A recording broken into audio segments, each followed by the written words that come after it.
Hello दोस्तों, welcome to future cop IAS. दोस्तों, हमारी इथिक्स की सीरीज़ को कंप्लीट करेंगे। उसके अंदर में हमारे 2-3 टॉपिक बचे हैं, उनको कंप्लीट करने जा रहे हैं अभी हम।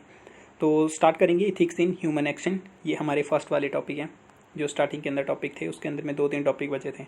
तो इथिक्स इन ह्यूमन एक्शन की बात करते हैं। सबसे पहले ह्यूमन एक्शन एक्चुअल के अंदर में क्या होता है, ह्यूमन एक्शन क्या कॉन्स्टिट्यूट करता है, किस तरीके से उसके बैकग्राउंड में वर्किंग होती है। एक्शन तो कोई ले लेता है, इथिक्स फोकस करती है हमारी डेलिब्रेट एक्शन के ऊपर। अगर आप एक्शन लेते हो जो डेलिब्रेट होगा, जिसको जानबूझ के लिया जा रहा है। जैसे इथिक्स इस बात पे फोकस नहीं कर सकती कि आपका हार्ट बीट कर रहा है या नहीं कर रहा, या आपको फोर्स किया जा रहा है किसी पर्टिकुलर एक्शन को करने के लिए, तो उसको इथिक्स में नहीं गिना जाएगा क्योंकि आपको फोर्स किया जा रहा है, तो उसमें आपकी फ्री विल नहीं आती। इसीलिए जब इथिक्स के अंदर हम देखते हैं तो हम देखते हैं सिर्फ डेलिब्रेट एक्शन, जिनको जानबूझ के आपके द्वारा किया जाता है। तो ऐसे एक्शन को पहचानने के लिए कि क्या वो जानबूझ के किए गए, उसके लिए 3 उसके एलिमेंट होते हैं। एक होता है नॉलेज, क्या आपको पता था कि उसके क्या कंसिक्वेंसेज होने वाले हैं, क्या वो राइट था या रॉन्ग था। जैसे छोटे छोटे बच्चे, मान लो 2-3 साल का बच्चा है, वो अगर कुछ कर देता है तो उसको उसकी उतनी ज़्यादा जानकारी नहीं होती। जैसे मान लो उसने आपको आग से जला दिया, तो उस बच्चे को कंसिक्वेंसी राइट एंड रॉन्ग की उतनी जानकारी नहीं है। लेकिन अगर कोई बड़ा पर्सन ऐसा करता है तो उस एक्शन को हम रॉन्ग बोलेंगे, उसको अनएथिकल एक्शन बोलेंगे। दूसरा वॉलंटरीनेस, उस एक्शन को जो है क्या आपने डायरेक्टली अपनी विल के अनुसार उसको परफॉर्म किया, तो ये भी इसके अंदर आएगा कि क्या आपकी इच्छा शक्ति के अनुसार वो हुआ था। उसमें 2 टाइप के एक्शन आ सकते हैं। एक आता है डायरेक्ट वॉलंटरी एक्शन, इसके अंदर में डायरेक्ट आपकी इच्छा थी उस एक्शन को करने की और आपने कर ली। जैसे आपने बॉम्ब थ्रो किया, एनिमी की टेरिटरी के ऊपर आपने बॉम्ब थ्रो कर दिया। दूसरा वॉलंटरी इन कॉज, इसका क्या मतलब हुआ, आपने जो एक्शन लिया, यहाँ पे आपने डायरेक्ट एक्शन लिया लेकिन उसका कुछ और रिपरकशन हुए। जैसे आपने क्या किया, बॉम्ब थ्रो किया एनिमी की टेरिटरी के अंदर, लेकिन उस बॉम्ब ने काफ़ी सारे सिविलियन को भी मार दिया जो कि इनोसेंट थे। अब अगर आप वैसी सिचुएशन करोगे तो एक्चुअल में आपका एक्शन वॉलंटरी था। जब आपसे पूछा जाएगा, जब आपको देखा जाएगा वहाँ पे, तो एक्चुअल में आपने तो एक्शन वॉलंटरी लिया था लेकिन आपकी कोई इच्छा नहीं थी उसमें कि दूसरे पर्सन को वो नुकसान पहुंचाए। आप समझ रहे थे सिर्फ एनिमी की टेरिटरी, सिर्फ उनको नुकसान होगा, तो एक्शन आपका वॉलंटरी था, उसके अनुसार आपके एक्शन को राइट बोल दिया जाएगा। लेकिन इसके अंदर में इनडायरेक्ट वे में उसका कॉज हुआ, तो उसमें आपको नहीं बोला जा सकता बिकॉज वो इनडायरेक्ट वे में हुआ, आपकी इसमें कोई इंटेंशन नहीं थी। तीसरा आता है फ्री विल।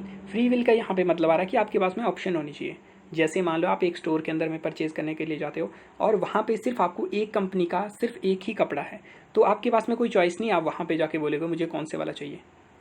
जैसे गवर्नमेंट ही आपको चॉइस दे दे, गवर्नमेंट आपको कुछ करने के लिए बोलेगी, कोई पर्टिकुलर लॉ वगैरह या कुछ भी बनाएगी, उस एक्शन को करने के लिए सिर्फ आपके पास में एक ऑप्शन है, सिर्फ एक ही चीज़ से आप ले सकते हो। जैसे हमारी प्रधानमंत्री फसल बीमा योजना, तो उसमें कुछ एरियाज़ के अंदर में सिर्फ हमारे पास में एक पर्सन है, एक इंश्योरेंस कंपनी को उसका कॉन्ट्रैक्ट दिया गया है। अब उसमें बोला गया कि आप 2-3 कंपनीज को दो ताकि पर्सन के पास में फ्री विल हो, कंपटीशन वगैरह पड़े, उसके पास में चूज़ करने की ऑप्शन भी तो हो।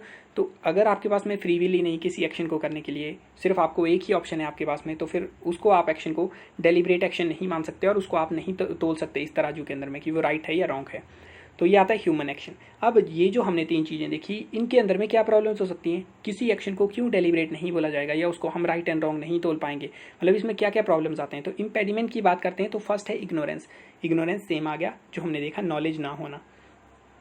तो इग्नोरेंस एक होती है विंसिबल इग्नोरेंस, उसका मतलब कि वो विंसिबल है, उसको हराया जा सकता है, उसको खत्म किया जा सकता है, उसको रिमूव कर सकते हैं, उस पर्सन को के अंदर मॉरलिटी को रिस्टोर कर सकते हैं। जैसे कोई पर्सन बिना लाइसेंस के अपनी दुकान चला रहा है और उसको ज़्यादा जानकारी नहीं थी कि बिना लाइसेंस के कितनी सज़ा हो सकती है, कुछ भी मीन्स कंसिक्वेंसेस क्या हो सकते हैं, हमारी कंट्री को कितना नुकसान होता है, वो सब चीज़ों की उसको जानकारी नहीं थी। इसीलिए उसके एक्शन जो थे वो राइट डायरेक्शन के अंदर नहीं जा रहे थे।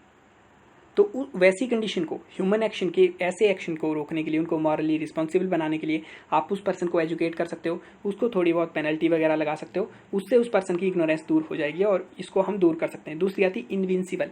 इनविंसिबल मीन्स कि आप उसको रिमूव नहीं कर सकते, आपने बता भी दिया तो। जैसे छोटे बच्चे कुछ गलत कर दें, आप उनको उस लेवल पर नहीं समझा सकते, या कोई पागल इंसेन है, दिमागी तौर से अगर कोई बीमार है, उस पर्सन को टोटली अनएजुकेटेड है, उस पर्सन को भी आप अच्छे से नहीं समझा पाओगे।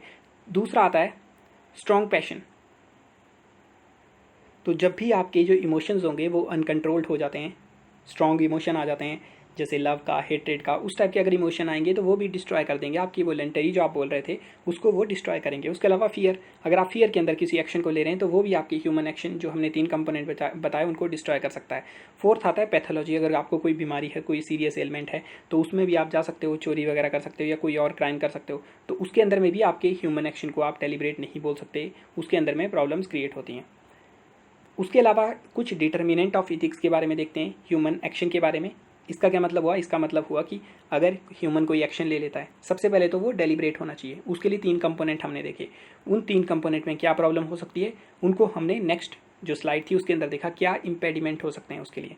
अब हम क्या देखेंगे, अब ह्यूमन ने एक्शन ले लिया, अब उसको जब हम निर्धारित करने लगेंगे क्या उसने जो एक्शन लिया वो गलत था या सही था, तो उसको जब हम तराजू में तोलेंगे तो उसके लिए क्या प्रोसेस होती है उसको हम देखने वाले हैं। तो उसको बोलते हैं determinant of ethics in human action. Means अब ह्यूमन ने एक्शन ले लिया, अब हम ये चेक कर रहे हैं कि उसका जो एक्शन था वो राइट था या रॉन्ग। तो उसको टेस्ट करने के लिए, आपने कोई एक्शन लिया, उसको टेस्ट करने के लिए कि वो मॉरली राइट था या नहीं, उसको हम 3 पार्ट में डिवाइड करते हैं। एक ऑब्जेक्ट जिसके ऊपर काम किया गया, सर्कमस्टांसेस कौन सी सिचुएशन में किया गया, फिर आया पर्पस, किस पर्पस के लिए किया गया। जैसे आपने कोई पर्सन डेथ बेड के ऊपर था, उस पर्सन को आपने क्या किया, उस पर्सन को आपने झूठ बोला। तो इसके अंदर में पर्पस क्या था आपका कि उस पर्सन की जान बच जाए या कुछ भी, उसके परिवार के बारे में झूठ बोला या उसको मरते मरते मतलब उसको वो हैप्पीली मरे, तो वो आपका पर्पस था। मीन्स आपका पर्पस नोबल था, अच्छा पर्पस था आपका। अब आपने सर्कमस्टांसिस कैसे थे, वो डेथ बेड के ऊपर था पर्सन, तो पर्सन डेथ बेड के ऊपर था, आपने इस टाइप का उसके साथ में झूठ बोला। अब ऑब्जेक्ट क्या है इसमें, ऑब्जेक्ट आया इसके अंदर में बोलना आपका, आपने उसको ट्रूथ बोला या उसको फॉल्स स्टेटमेंट बोली आपने, वो इसमें आया ऑब्जेक्ट। तो 3 सिचुएशन के ऊपर उसको देखेंगे, 3 तरीकों से उसको देखेंगे। एक देखेंगे डेथ कि सर्कमस्टांसिस क्या थे। अब यही झूठ अगर आप अपने फ़ायदे के लिए बोल रहे थे तो उसमें पर्पस आपका अपना फ़ायदा करवाना था, पर्पस आपका नोबल नहीं था। सिचुएशन कैसी थी, सिचुएशन दूसरा कोई मुसीबत के अंदर था और आपने उससे झूठ बोला, वो सिचुएशन थी। ऑब्जेक्ट क्या है, ऑब्जेक्ट है झूठ बोलना, फॉल्स स्टेटमेंट देना।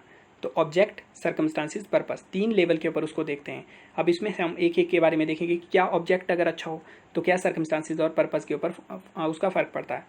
जैसे ऑब्जेक्ट की अगर बात करते हैं, अगर ऑब्जेक्ट बैड है, बैड ऑब्जेक्ट का मीन्स कि आपने झूठ बोलना, जैसे लाइंग, फॉल्स स्टेटमेंट। अगर ऑब्जेक्ट बैड है तो जो भी आप काम करोगे, सर्कमस्टांसिस चाहे कैसे भी हो जाए, सर्कमस्टांसिस कैसे भी हो जाए और पर्पस आपका कोई भी हो, उस एक्शन को वो थोड़ा सा कम बैड बना सकता है। इसका सिंपल मतलब ये हुआ कि अगर ऑब्जेक्ट बैड है, अगर आप गलत तरीके से काम कर रहे हो, जैसे अगर आप झूठ बोल रहे हो, तो झूठ बोलना किसी भी सिचुएशन के अंदर में राइट नहीं होगा, वो गलत होगा।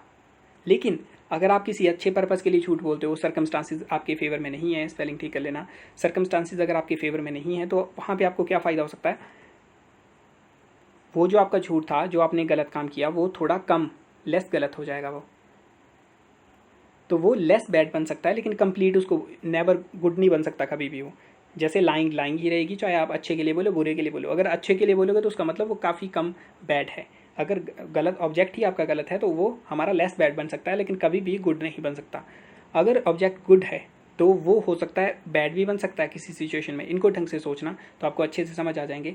वो बैड भी बन सकता है, जैसे टेलिंग ट्रूथ, ट्रूथ बोलना काफ़ी अच्छी बात है, वो आपके लिए ऑब्जेक्ट गुड है। तो ट्रूथ बोलना हर सिचुएशन में अच्छा होना चाहिए, लेकिन कुछ सिचुएशन में, जैसे मान लो आप कोई पर्पस आपका ख़राब पर्पस है, किसी पर्सन की इमेज को ख़राब करने के लिए आप कोई सच बोल रहे हो, उसमें आपका कोई ये मोटो नहीं है कि आप एक्चुअल में सच बोलने वाले पर्सन हो, आप सिर्फ किसी की इमेज को ख़राब करने के लिए सच बोल रहे हो, तो वो जो है आपका ऑब्जेक्ट गुड है ट्रूथ बोलना, लेकिन वो सर्कमस्टांसिस के अनुसार और पर्पस के अनुसार वो गलत हो सकता है।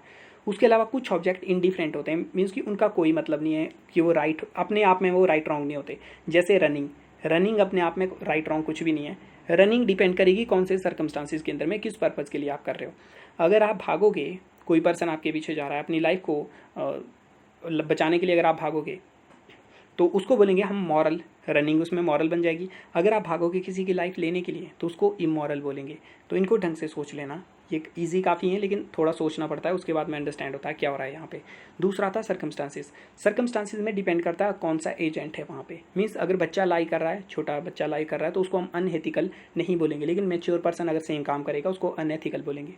नेक्स्ट है प्लेस, भी डिपेंड करता है। अगर सोल्जर वो एनिमी टेरिटरी के अंदर में ट्रैप्ड है तो अगर वो झूठ भी बोलेगा तो उसको हम अनएथिकल नहीं बोलेंगे, वो एथिकल है बिकॉज वो अपनी सर्विस कर रहा है। अब वही सोल्जर अगर अपनी टेरिटरी में आके झूठ बोलेगा तो वो उसमें प्रॉब्लम होगी। तो प्लेस के ऊपर भी डिपेंड करता है, एक्शन राइट होगा रॉन्ग होगा।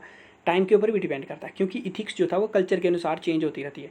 पुराने टाइम के अंदर में लोग इन्फेंटिसाइड करते थे, वुमेन को इन्फीरियर समझते थे, तो उस टाइम जो इथिकल कल्चर था आप उसको फॉलो करते तो आपको इथिकल माना जाना था उनके द्वारा। लेकिन आज के समय में ये सब चीज़ें नहीं हो सकती, तो टाइम के अनुसार इथिक्स भी हमारी चेंज होती है। अब बात करते हैं पर्पज़ के अनुसार, आपकी इंटेंशन क्या थी, आप एंड गोल क्या अचीव करना चाहते थे।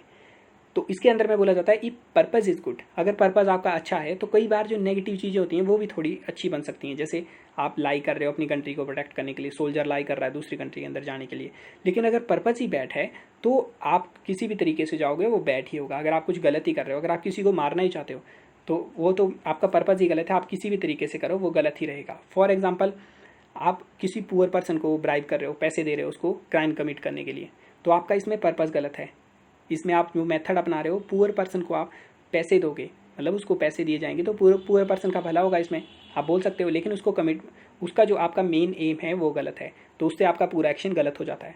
फिर आता है ट्रुथ, अगर आप बोलते हो किसी की इमेज को ख़राब करने के लिए, वो भी गलत होगा अपने में ही। तो इसके अंदर में तो आप वो भी डाल सकते हो महात्मा गांधी जी वाली एथिक्स की, आपका रास्ता भी अच्छा होना चाहिए, तभी आपका एंड गोल और रास्ता दोनों मैटर करते हैं, दोनों आपके अच्छे होने चाहिए।